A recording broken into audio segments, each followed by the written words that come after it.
This is the Entertainment Answer.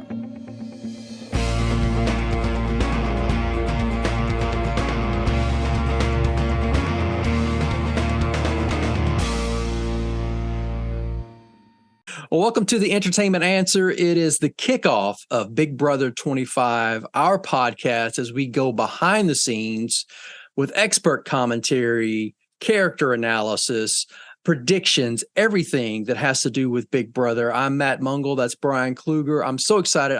My favorite part of the year is our Big Brother podcast.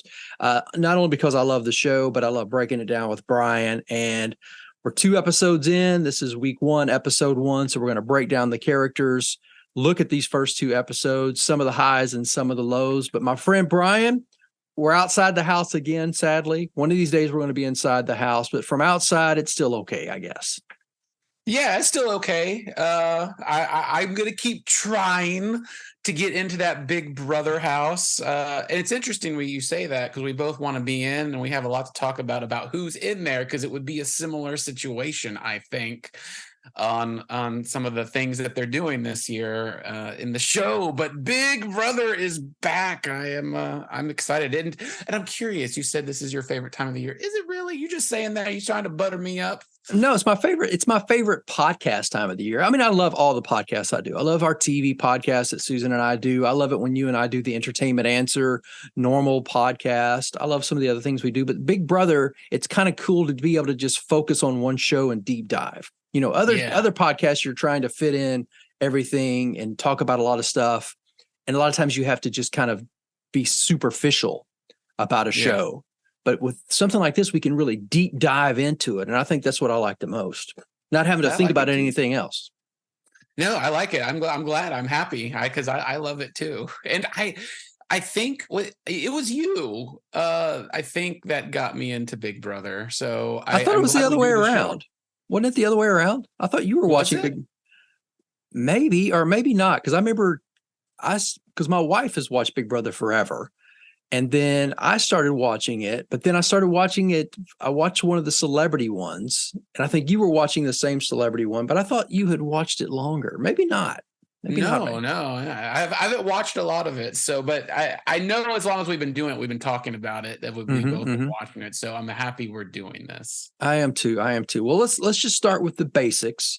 Julie Chen Moonves is back as host. Now, we've seen shows like the Bachelor franchise, with a new host with Home Slice coming in from Food Network and doing his thing, and Chris being out. What can I remember his name? Who's hosting Bachelor right now? Like the former Bachelor. Jesse. Jesse. Yeah. Jesse Palmer. He is in there, but Survivor still has the same host. A lot of celebrity shows do. Would Big Brother be the same if Julie wasn't there? What's going to happen if they brought in a new host or hostess? I think it would be better. You don't like Julie Chen Moonves? I like Julie Chen all right. I like Julie Chen because she is actually a fan of the show and she gets into it because I think she does her research, but I think other people would be, better at it. I don't know, because to me, a host has to realize it's not about them. And I always feel like Julie does make it about the show and the contestants. She asks good questions. She doesn't make it the Julie show. And There's a lot of people that make it their show. They try to make it all about them, and it's not about them. So I don't like change when it comes to my shows. So, she's been on for 25 years. Like she's been on everything, and she's I don't see her. Yeah, I don't see her ever going away unless she physically can't do it anymore. Right. Yeah, I don't either. I mean, I think she would. I mean, the show would have to take a drastic change for her to bow out or be taken off the air. So, but it is what it is. But I'm glad she's back. But then, so we got introduced to the characters, the new contestants for this season. We're going to look at each one, pick our favorites and our non-favorites. As a whole, as an ensemble, how do you think this compares to past seasons? Right off the bat, I'm actually really excited about this season, more so than I have been, because like in the past seasons that we've done on this show, the first episode or 2, it's basically like I don't like anybody, but I feel like I like pretty much everyone in this season so far, like right off the bat in these first 2 episodes, like, oh, I like these people. And I'm curious if it's going to backfire on me, where in other shows, I don't like them in the first couple of episodes, but then I grow to like them. And if this one, I like them right now, I might hate everybody later on. I guess, because even last year, our first episode, there were people that we really sort of liked and we wanted to see succeed. It didn't really work out how we planned. And who was it? Like, was it season 23? Remember Frenchie? We thought was going to do good. He went out we loved Frenchie. He backfired, like he just imploded. That was like 2 seasons ago. So yeah, it's just like, and then last year, last season, like Michael was kind of a standout. Kyle, I liked Monty from day one. Monty and Taylor, remember, they were kind of my favorites from day one, and they sort of did well. But yeah, you're kind of leery. I understand that, being leery of who you align yourself with as a fan, because then you don't want to be associated with them when they do stupid stuff. Right, exactly. But we're only getting 45 minutes of these people out of 24/7 of how they are. Mm-hmm. So it's a very small amount, a very small window to get with them. And so we get what we get, unless we are, insane people to watch the live feeds. You know what? I don't watch the live feeds, but it's not because of time, which it would be a time suck. I almost feel like it's spoiler alerts. I feel like there's going to be spoiler. It is a spoiler. So I want to watch it with America. Well, you want to watch it with all the production value and the narration and stuff, because I only watch the live feeds 9.5 times out of 10. After I watch one of the episodes that airs, I'll immediately go to the live feeds and just put it on for like a couple of minutes to see if anything's happening, and pretty much nothing is ever happening at that moment. Right. So yeah. So I don't watch the live feeds at all, and I'm sure super fans will be like, well, then you're not a fan if you don't watch the live feeds, but I don't agree with that. It's a lot of time, and I have other things to do. I know. I'm not that big of a voyeur that I'm going to sit and watch Big Brother live feeds. I'm just not. I'd like to watch the show. That's yes. Agreed. All right. Well, I can tell you, first of all, and we'll get into it, but there is one person in the house that I already cannot stand, can't even stand to even look at them. And I hope that guess who it is? And I am hoping that they're the first one to get out of the house. They're not going to be first one because we already know the noms. They're not nominated, but I hope that their game implodes. They're called out for who they are, and I want to see them gone already. Who do you think? Oh my God. So they're not nominated yet? Nope, they're not nominated yet. So, okay. Well, think about that as we go through. We'll start talking about, so off the cuff, off the gun, starting gate, bam, off the thing. Who's your favorite? Even though it might turn and might change later, who do you gravitate to now that, like, I think I like this person, I think I want to root for them? There's a top 3, but the top 2 are either Red, the country hillbilly with red hair, and I like Corey Wurtenberger, the 18-year-old kid, the 19-year-old kid. I like him. Is that your worst? No, it's not my worst, but I have feelings about Corey. I'll get into. I'll be nice. So Corey and Red. I knew you would grab when Red came out. I'm like, Brian's going to like Red because he's a character. Oh yes, he is a character. He is full of just idioms, and he's just. I don't know how much he would grate on your nerves in the house if he's constantly just, dude. I'd be like, can we just have a normal conversation without everything being? So you're crazier than 2 squirrels climbing up a tree looking for a nut. I just calm it down. Cool. So remember last season we had that lady who was kind of like that. Oh yeah, the one with the voice we just couldn't stand. All right, so what's the difference between Red and her? I feel like Red is definitely not annoying. He's not annoying because I think he's genuine to a point, and he is who he is. She was fake. Remember, we found out, and maybe Red is too. Maybe Red is like at home is like, Yes, I'm actually a war veteran, and and then Harry's just trying to be a character to be remembered. I mean, he's got the Right. hat on. I haven't seen that hat since Gomer Pyle and Andy Griffith No, show. Where do you even find a hat like that? Yeah, he's leaning into that character. He's like a cross between a hillbilly and a hippie, and he is so much fun, it seems like, to be around. Right. What did he call himself? It was almost like he did kind of create a word.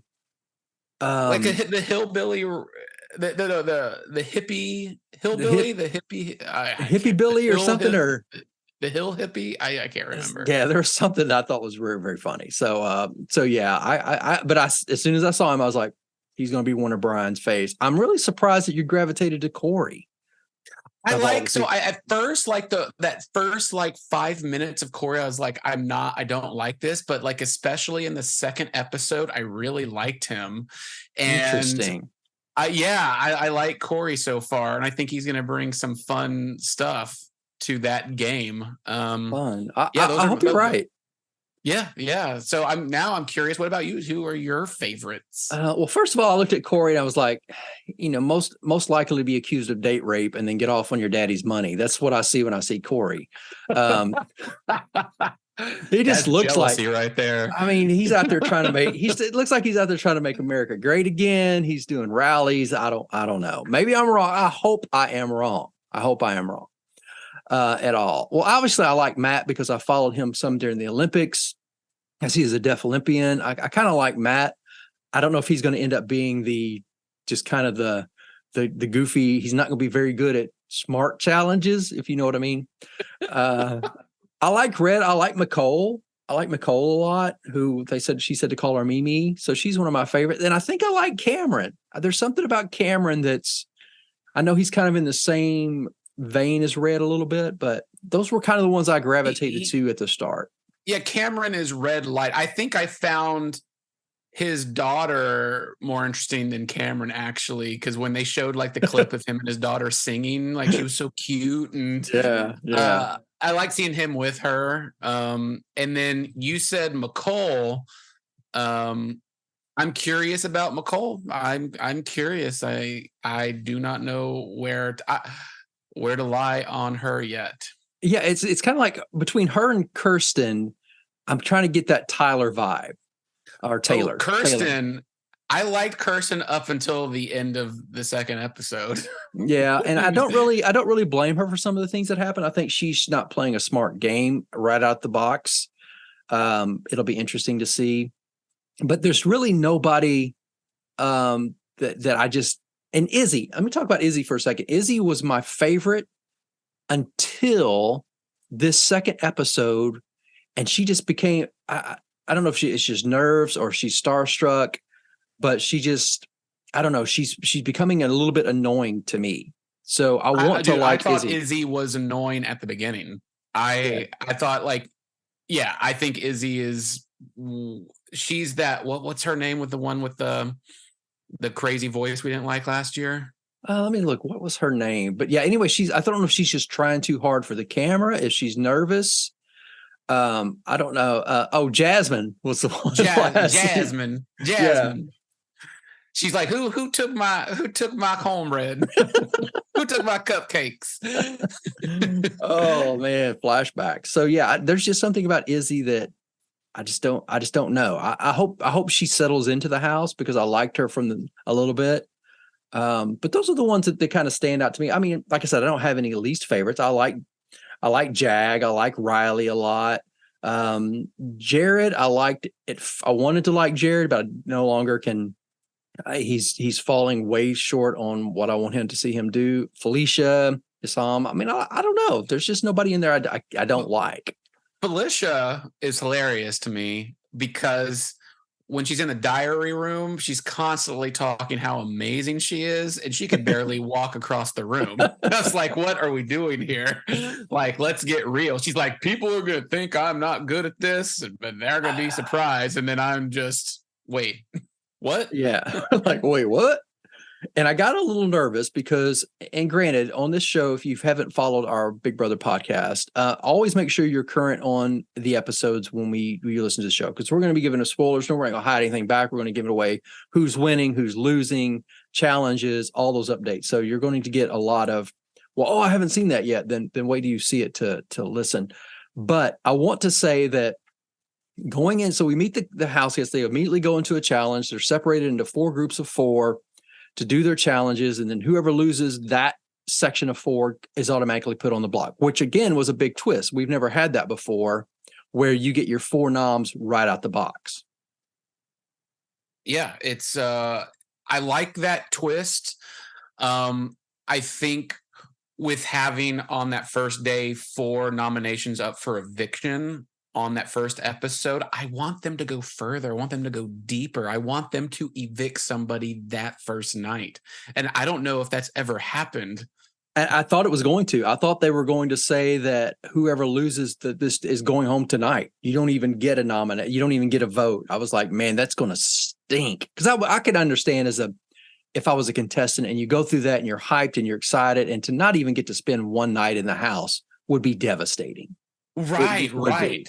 Yeah, that would. I mean, it's embarrassing, really. But the 4 nominations were really cool, and then I like the other twist of sorts where one of the people that were going to be on the chopping block got sucked into like a vortex, like a scary vortex, and we never knew when they were going to come back.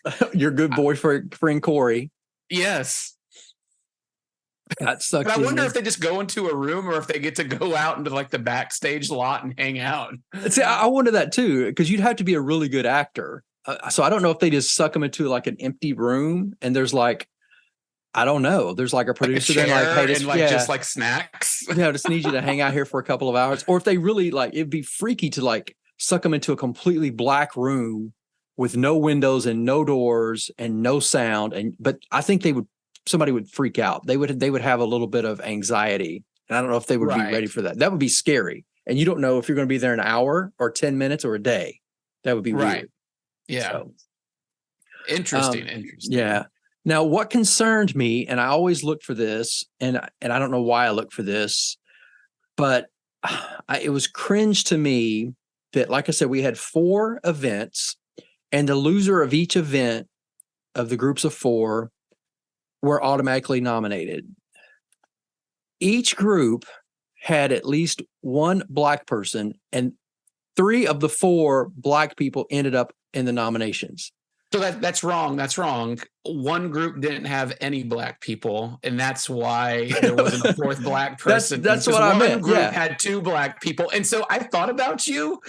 So out of those 4, 3 black people were nominated, and I got it. And I was dying laughing and so excited that the CBS producer was like, "Oh God, this is live!" No, no, it's like we can't cover it up. We can't. I mean, what are the odds? And yes, you're right. One group had 2 black people, one group had none.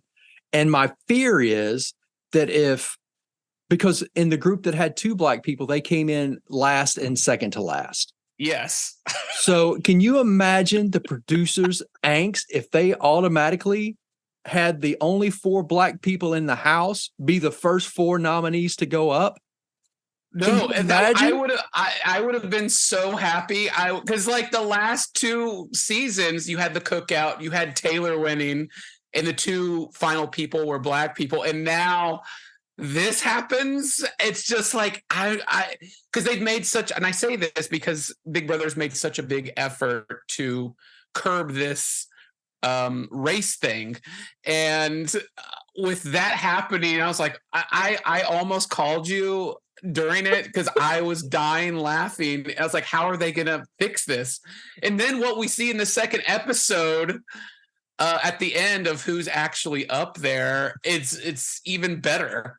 It is. It's like if you're a producer at Big Brother and you want to focus on inclusiveness and remove any sort of race conversation, and then you have what happened with 3 of the 4 nominees being black, and then the whitest person in the whole show wins head of household. You couldn't find a more stereotypical white person. Yeah. Not that And then from puts just up from two I'm talking black about women. yeah, I'm talking about just from looks. I mean, you got blonde hair, blue eyed, cheerleader type. Riley gets head of household and then ends up with two black people in the nomination. It's like the producers have to be, what are we doing? This is literally episode 2, and this is where we're at right now. The plane is crashing. It's going down the sea. The ship is sinking. There's no way to market yourself out of that. There is no way. So I was just cringing. I was like, what are we have happening here? This is I'm ridiculous. so glad you caught that too, because I was so giddy at that thing, and not because the actual act of the black people being up, but how the past 2 seasons Big Brother has made such an effort to do this. And their third season back, the first thing they do, all the black people are up for eviction. It's like you can't write gold like that. I know. And it's not that they're up because they were targeted. They were up because they lost. Yeah. They don't, and there's not even, you can't even come back with we were targeted because of race. You weren't. No, I mean, you can't play the target card. You can't play. It's just a simple, horrible outcome that they lost the challenges. It's just, I was just cringing. I was like, oh my gosh, no, and please. What was even better with Riley, the very white girl from Nashville, who's awesome, by the way. I love Riley. She was my third pick, by the way, out of the 2. She was my third that I really liked. There were 2 guys and there were 2 girls, and there was a bit of talk about, these women need to do it. These women need to do it. And instead of pulling the 2 guys up for eviction, she puts the 2 black women up for eviction. And it was so sweet, like syrup on pancakes. I know. It's like all this talk of it so much. Like Wonder Woman, girl power. Kirsten was like, we got this. Her and Felicia were like, we got this. Riley's in here, our first female head of household. And then, she pulls the 2 guys off the block, which again falls right into, it's like this whole entire first 2 episodes has set our entire country back 50 years. It was so good. Oh man, I loved it. And so what brings me, the 2 people that are up now are Felicia, the 65-year-old black lady, and then Kirsten, one of the other black women. And this is where I stopped enjoying Kirsten, because in that first 2 days, she's like, I've been stabbed in the back. I don't feel good. And she cries. I was like, really? What? I'm not on the show, but I feel like it's like challenge accepted. Right. Yeah. It's like, of course, stand up and get ready to fight. I mean, nobody can stab you in the back because nobody knows anybody. Right. There is no, at this point, and I want to get into something too about the head of household challenge. But before that, I just want to say that this early in the game, nothing is personal. I think it's just I don't know. I don't know what the call is, but you can't say you were stabbed in the back because there is not enough ground yet. There's not enough things have taken place, which I gets into. I don't know when this started. Maybe it's always been this way, but I've seen this the last couple of seasons. Nobody wants to win the first head of household. They throw this challenge, and everybody's like, I don't want to win this one. I'm going to pretend like I'm giving it my effort, but I don't want to win this one. What would you do? Well, because I am older and seem to be targeted, I would try to win every competition I can, only because I know that my time is probably short. Okay. So, yes, you're going to have blood on your hands. Obviously, Riley being the first head of household and targeting 2 black women and having to make the decisions that she did, and something that's unconventional. This is the first time they've had to pull people off instead of nominating 2 people. I don't know which would be worse. I think I guess in the end you do nominate people regardless, but your pool is shorter or shallower. But I would win. I would try to win head of household. I'm not going to throw it at all. I'm never going to throw a competition. I understand there's gameplay, but I wouldn't. What about you? Are you doing it or are you throwing it? I'm 50-50 on it, because a part of me, again, I'd be the older one in the house as well. Being in my 40s, most of these people are 20s or early 30s. So I'm not sure where I would stand with that, but I think my gut would tell me to. I think I would not go and win the first head of household just because I think my personality would keep me that first week at least. And then after that first week, depending on how I am with the whole house and stuff like that, how many I would try to win. Because if you try to win a lot of stuff, they probably like, oh, he's the comp beast. We have to take our shot to get him out. But if you kind of ride it and win only when it's absolutely necessary, I Right. think you might have a stronger chance. It's kind of like we saw with Michael, where he was a comp beast in his season, and he automatically got targeted quick because they were like, we can't take him to the end. So I can see he would that. win everything. He would win everything. And so the first chance they actually did, they took him out, and he had one of the best exits ever. Oh, he did. So I don't know if I don't see really a comp beast coming forward yet in this one, unless everybody's kind of hanging back. But you could tell from the challenge where they had to walk on the beams, the first one to walk through the beams, and they had these swinging things and avoid those and hit the buzzer, whoever did the quickest one. Simple challenge. And you could easily tell that blue was the easiest route because it's the widest board and it only had one thing swinging across, not back and forth. And so, yeah, I mean, that's how you win, is you go down the blue one. But so many people were just throwing it. But it was obvious it was an easy challenge to win. And Riley just did it. So, I mean, congratulations to her. But you could just tell. I just didn't know if throwing that first challenge is now going to be the norm. Like, as we get every season, it's like nobody's going to want it. Yeah, and I like Riley's mentality. She's like, I'm in it to win it. Like, let's start doing this. We're here. And yeah. I really like that. I like Riley. I do too. My concern with Riley is that she's going to lose focus and get into some showmance, and then her game's going to be thrown off, and she's going to get voted out quick. I mean, she's already a prominent picture of, because she's first had a household and all this, but I could just see her sadly getting into a showmance. And it just ruining her game. Very well could be the case. I hope not. Yeah. All right. Well, let's talk about the big twist, which would bring me to my least favorite person in the house. So what happened after the first set of competitions and the 4 noms come up and they all come back in the house? What happened? Well, there was another person inside the house by the name of Cirie Fields. And for those who are really steeped into reality TV show culture, Cirie Fields is known for her 4 seasons on Survivor, which she lost every single season. Well, that she told everybody she was the 17th house guest. And the twist is that Cirie Fields is the mother of Jared Fields. And they both knew they were coming into this show before the show. And therein lies, what do you do about that? Do you tell somebody about that? Do you keep that secret? And that's why Matt and I, at the beginning of this show, we said, like, if we both get on, what are we going to do? Yeah. And I think that the rule is you can't let on that you have an alliance from the start. You and I would not be able to tell. We could maybe fake and go, oh, hey, I think I know you. I think we're from the same area. I think I've seen you around. We would not be able to divulge our true friendship and work environment.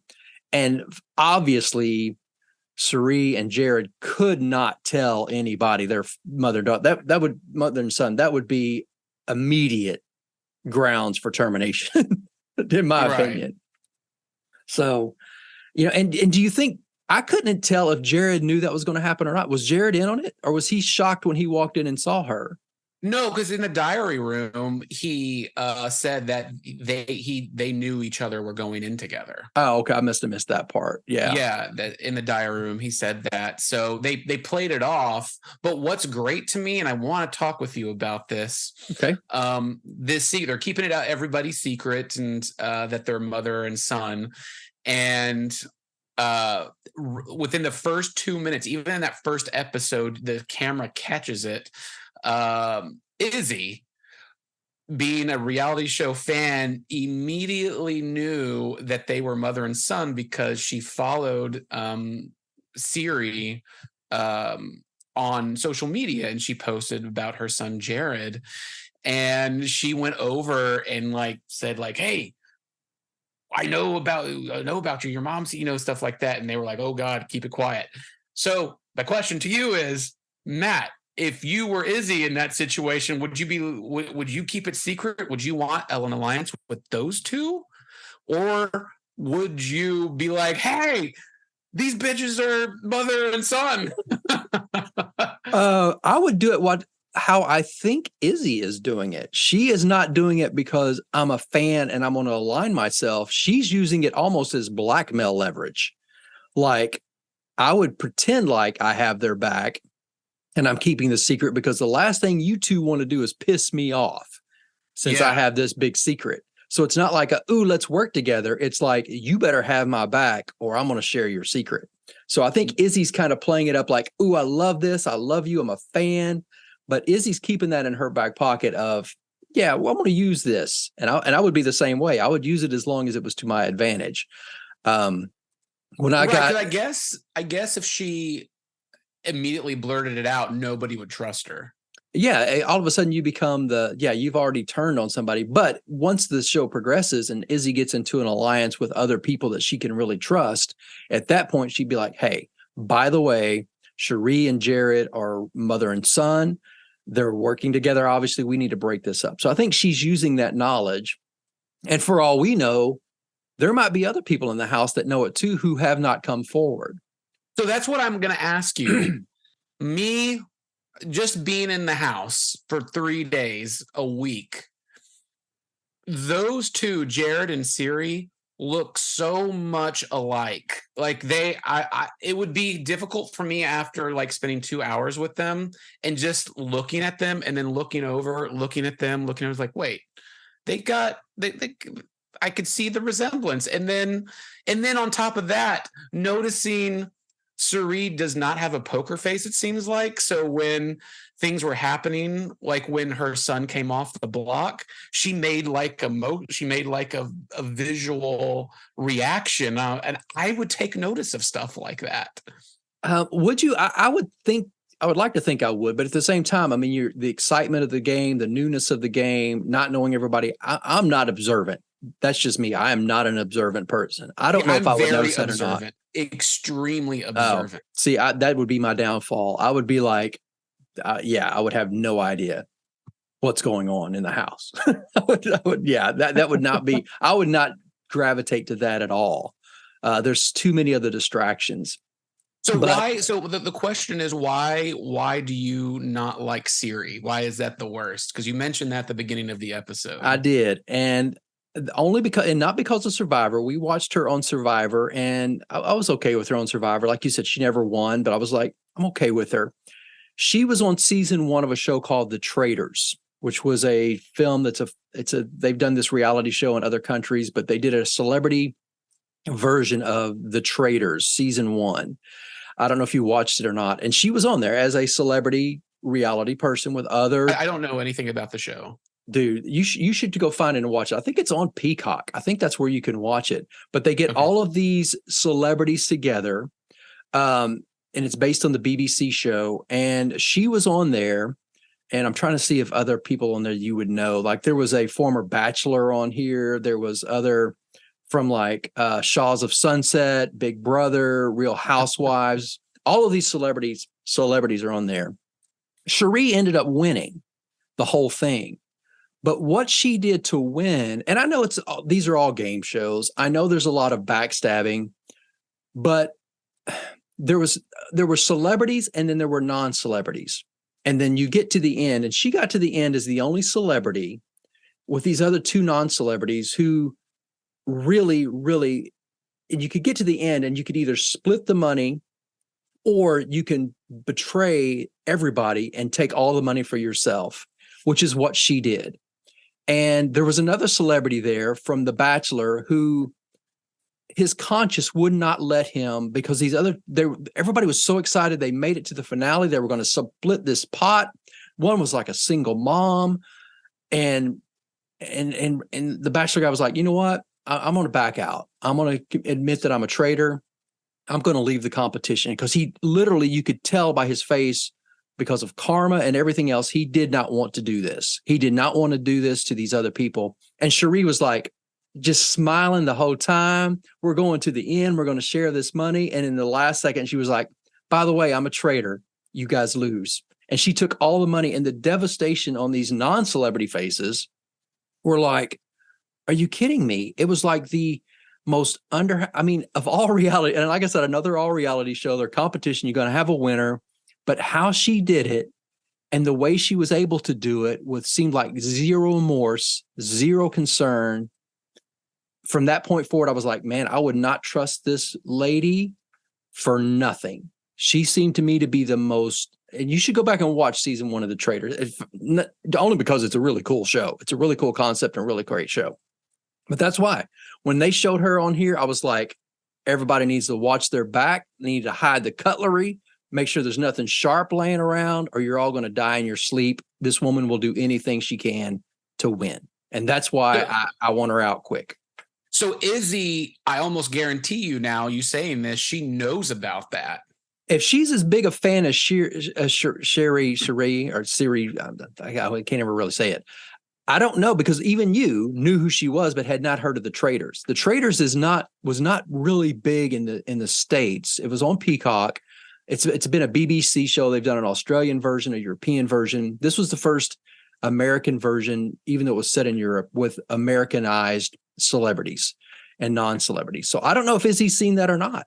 I don't know. If she has, if she's watched that season, then she knows, and maybe that's why she's really trying to convince her that she's on her side, because she knows what kind of traitor she can be. I mean, I can't even think about that show anymore.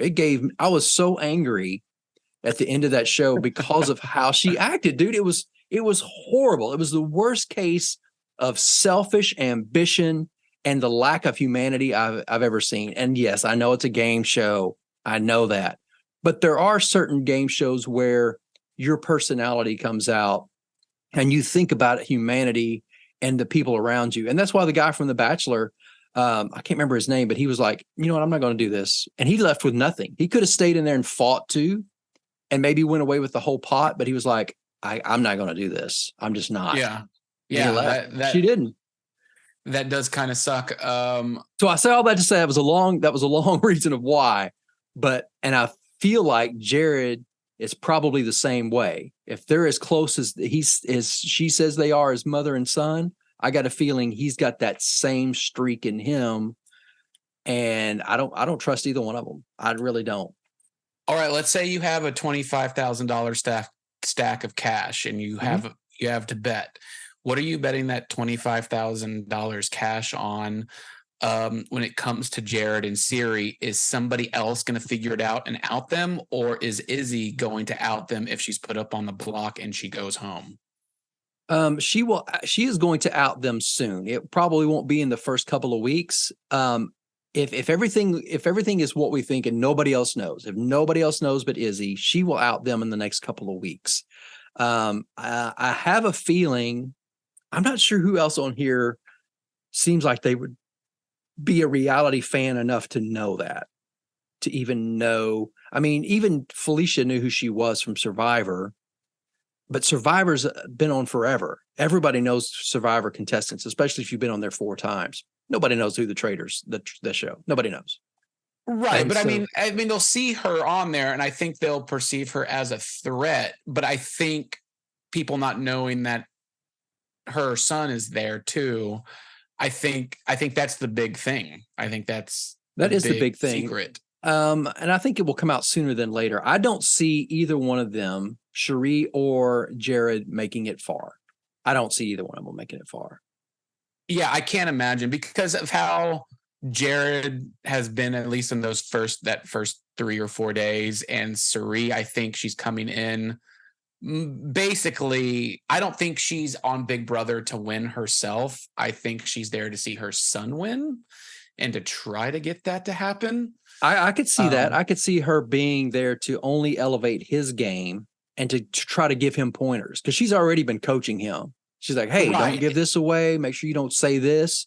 Don't ever say this when you're alone with somebody. And she's really, and if you've been on 5 reality shows like Survivor and The Traitors, 5 episodes of or seasons of a show, you know gameplay. So I think she's there just to up his game.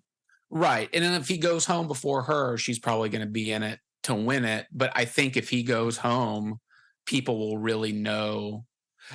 To me, again, I'm so observant, or I'd like to think I am. I'm so observant that within that first week, I would know that they are. I mean, if you look at their pictures on CBS, they look so much alike. So it would be just being with them and seeing them and just noticing, like, wait, y'all look like each other. Like, what's going on here? Right. And it's great that Izzy pointed that out. But yeah, I think you're right with that bet of $25,000. I think Izzy will use that against them, and she should. She should play the smart game. But if she's up on the block and she's about to go home, I mean, and if she ends up going home, she should absolutely say something. I think so.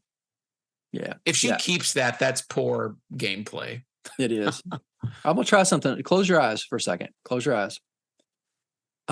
What sports logo is on my jersey or on my hoodie I'm wearing right now? Oh my God. Mr. Observant. Mr. I'm so observant. I know it's blue and white. And I wanted to say it was like a soccer thing because it's like red, black, and white is the logo. Oh, what was it? Well, I'm glad you're so observant. Oh, it's yellow. It's the dog. It's the Ted Lasso thing. That's right. Yeah, and you could have even just said Nike too. Oh, okay. All right. I was just seeing if you were observant as you claim to be. The Ted Lasso thing. Yeah, that's right. Well, I got right the red, white, and black thing. Yeah, nice. And blue. I did. So in other words, you're observant enough that you would have been like, well, I know that the mother and son were black. That's as far as you would have got.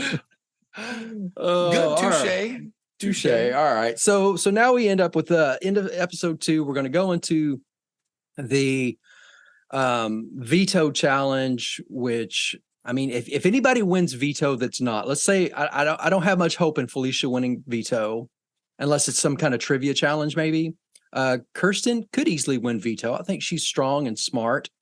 Let's say neither one of those win veto. Do you think whoever wins veto is going to pull one of them off this early in the game? No, why would you do that? Because why would you pull somebody off? You unless there is a hardcore alliance that formed while we're not watching, they're going to keep the nominations the same to keep Riley happy and everybody kind of kosher. So I think one of them is going home, and I'm gonna imagine. I mean, if Felicia can get her hands wrapped around everybody and say that Kirsten is the bad guy here, I think Kirsten's going home. But I think Felicia is the one to go home, because what is she really going to add to this? That's what exactly. I think, and sadly, we've seen the history of the show that they always target the older contestants. But I mean, I think it's too early for a backdoor. I think it's too early for anybody to want to get blood on their hands and take anybody down. Let's say if Kirsten wins, pulls herself off the block, or Felicia too. Say it's a trivia challenge, some kind of memory game, and Felicia just nails it. Let's say one of those wins and takes themselves down. Who will Riley put up, do you think, this early? Who will? God, hopefully she puts up Sari or McCall to make it going in line with the whole thing. But I honestly don't know. I think Riley and Jag have a relationship, like to start out. I honestly don't know, because I mean, will she put up 2 more women? I don't know, because again, we've only seen the first 2 episodes. I don't know who she's not with and who she's with, so I have no idea who she would put up. I think it would be just like, all right, who am I going to put up? Who have I not talked to the most, basically? Yeah, and if I was in that position, because it's early and because of blood, I would just, my excuse would be, you know what? I have to put somebody else up. I'm going to choose one of the other two original nominees just because you guys were 4 nominations and I think we should keep those 4 the same. And I would either pick Jared or Corey to go up. Right.